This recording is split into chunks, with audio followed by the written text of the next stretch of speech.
Iran's President Hassan Rouhani is set to depart for New York for an upcoming UN General Assembly meeting. This trip is the president's first to the UN, and Rouhani is keen to show he means business, and that can be seen through the people in his team and also the signals he is sending before his trip.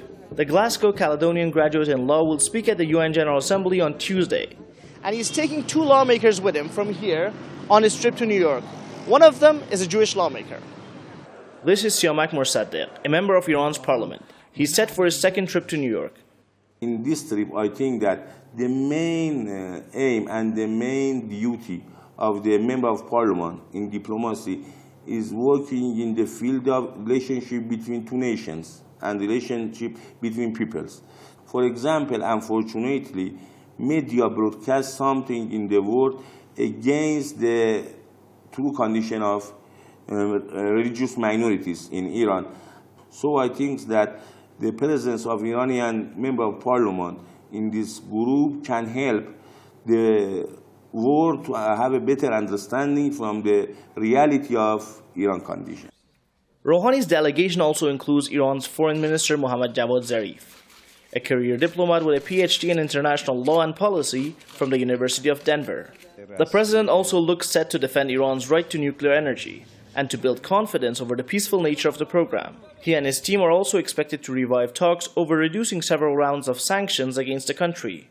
Talking to NBC News, the president said he has full authority in nuclear talks and that Iran would, quote, never pursue nuclear weapons. This following a speech by Iran's leader on Tuesday, in which experts see as further backing of the president. Leadership basically has given him the green light to reach some sort of compromise with the other side. Be flexible. This is the word that the leader of Islamic Revolution used a few days ago with regard to the foreign policy of the new government. But this flexibility has its limits also. Speculation over a possible encounter with U.S. President Barack Obama has also made news on the eve of his trip. If a meeting between President Obama and President Rouhani is a cosmetic meeting in terms of just shaking hands or smiling, I don't think it's going to achieve anything. And I don't think this is what Dr. Rouhani is going there to get.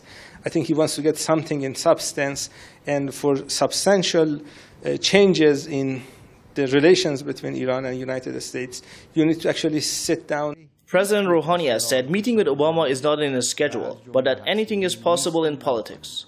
On Friday, in an op-ed published by the Washington Post, Rouhani wrote, quote, rather than focusing on how to prevent things from getting worse, we need to think and talk about how to make things better.